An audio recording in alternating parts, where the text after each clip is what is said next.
Hi, welcome to Arts Focus. I'm Elise Buckite, Program Specialist with the Columbia Office of Cultural Affairs. Today, my guest is Jeff Bassenson with the Jazz Forward Initiative. Thanks for joining me, Jeff. Well, thanks for the invite. So you guys, you're Jazz Forward Initiative, but I know you're mostly known for Mo Jazz Fest, That's right. which we're going to be talking about coming up this fall. Or when is it coming up? Yeah, it's actually coming up. It's at the tail end of summer. It's on Saturday, September 7th. Hopefully it's not feeling like summer still by then, but you never know. One can dream. So you guys have been around for a while. Tell me about your history. We started off in 1992 in Jefferson City, and we had what was the Capital Jazz Fest, and that ran for about 26 years. We pretty much had finished our run there and decided to try a new location to see if we could spark some new interest. And we knew that We Always Swing Jazz Series had been firmly established in Columbia. We touched base with them to see if they'd be interested in if they'd be happy to see if we came up, and they welcomed us with open arms, which was very nice. And we decided to come up here because of, like I said, jazz is pretty well established here already. And this will be your second year up in Columbia. Second year. Last year, 2018, was our first year at Rose Park. We had a certain number of folks. After our first year here, we almost quintupled the number of people who showed up. And we've been getting the word out a lot better this year. We're hoping we'd love to increase about another 40%. So. How much is capacity there? They say 850 in the grassy area, and you can get another 150 in the bar itself. All right. But we're on the outdoor stage, so we're looking to get pretty close to capacity for outdoors, because we've always been an outdoor event. In the 27 years, and we're hoping for 28. We've never been rained out. I don't know how we did that, but we've never been rained out. And we hope to continue that streak. And it just seems to be that much more entertaining to be able to sit, in some chairs underneath a tree in a grassy area and just relax and enjoy some music. Yeah. So you mentioned talking about the jazz series and that strength here in Columbia, but Mid-Missouri in general, we have such a vibrant jazz scene that I think sometimes surprises people. Why do you think that's been able to thrive here? Lincoln University, which is the traditional black college that's down in Jefferson City, apparently during the 20s, 30s, 40s, bands from St. Louis and Kansas City would stop by. If they'd lose a player, sometimes they'd stop off and tap into their musicians at Lincoln and take them with on trips around the country. That had been established for several years. Unfortunately, they lost their music program just recently in the last year or two.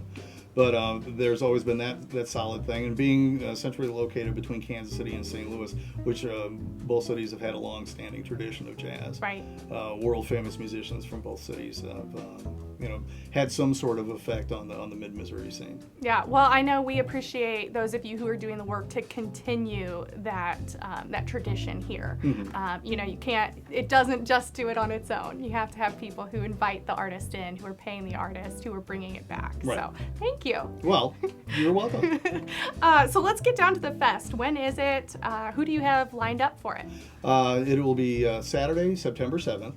The doors open at 2, and the music starts at 3. We have 5 groups coming in, and what we like to do is we try to get different styles of music within the genre of jazz, and you can touch base on all different types of things, and that's what we try to do each year.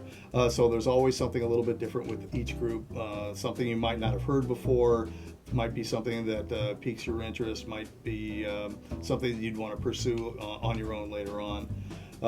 So what we've done is the first group we have is out of Kansas City, and it's called the Sons of Brazil. They've been around since about 1992. They play nothing but Brazilian jazz, a lot of original tunes, plus some covers, some Carlos Jobim, and some of the things, a lot of the tunes that people are familiar with. They start off. The second group is Loose Loose from Columbia. They are up and coming. They've been, it's mostly recent college grads, and some of them are actually, I think, going into postgraduate work, but they're also playing a lot of music as well. And they do more of a soul with a little bit of some straight ahead jazz, but with a touch of hip hop as well. Good vocalists in that group. And so that's something different. That'll be their first time with us. The third group is out of Chicago, and that is Marbin. They are a jazz rock group. Some people might think them to be almost a touch of metal. The two lead instruments are saxophone and guitarist. Both of those gentlemen are originally from Israel. So if you listen closely, you might hear actually a touch of klezmer thrown in as well. It just makes it for a very interesting mix of all different styles of music thrown into what they do. What I usually say is hold on to your hats, because this is going to be something that could probably, flatten your hair. So that's Marvin. They're the third group. The fourth group is a new group that we've never had before. It's called Paco and his Afrofusion Orchestra. Paco is the drummer. He is originally from Ghana, West Africa, but he's been based out of Denver for the last few years. They'll be coming in and playing, I believe, around 7 o'clock. They are funk, fusion, just a lot of groove thing. There's a certain style of music that I really like, and I call it, if I like it, I call it neck factor. And that's if you're sitting there listening to the music and you're just doing this. If the music's getting you to do this, then you're hooked. Yeah. I call that neck factor. The more you move or bob your head, the more it grabs you. Now the fifth group is our closer is Dawn Weber and Naked Rock Fight. She is a trumpet player, also plays flugelhorn, and she's also a vocalist. She brings in, she'll be with a 6-piece group, blues, funk, some upbeat fusion jazz as well. Like I said, good vocalist, all original material, and she'll be closing out. She starts at about 8:20, and we end up about 9:20, 9:30, depending on how much time we take in between, tearing down one group and putting another one up on stage. So none of this is music that you would hear in the elevator. This is bringing it jazz. Yes, this is of several different styles, and usually not correct. Usually not the music. So. Do people need to get tickets? Absolutely not. It is free. It is open to the public. It is family friendly.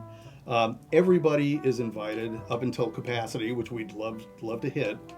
But it's just a full day of music of all different styles within the genre, and it is, like I said, family friendly. Bring the kids.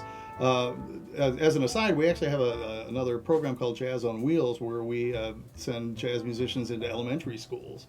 And we've been doing that in Jeff City. We haven't moved that part of the program up here yet, but eventually we will once everything finally gets moved up to Columbia. Yeah, just continue that appreciation to the next Right, generation. and to get the next generation interested, and get one of those kids to have that little light bulb go on over their head and say, this is something I'd like to learn a little bit more about, maybe even pursue it. So wonderful. So where can people go to make sure they get up on the information? We have our website, and it's mojazz.net, mojazz.net. We also have a Facebook page under Jazz Forward Initiative.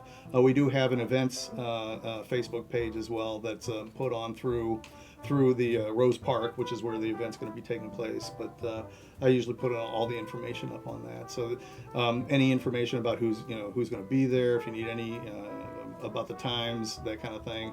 It'd probably be good to bring your own chairs, maybe blankets, because if you're out in the grassy area, like I said, it's just like any other event you've got, like in a nice little grassy treat area. So it's a really, really comfortable environment. Yeah. We had a really, really good time last year. Wonderful. Well, I'm really looking forward to it, and I appreciate you coming by and sharing about it. Well, I appreciate the opportunity to talk about it. Great, thanks. All right, thank you. And thank you for joining us on this episode of Arts Focus.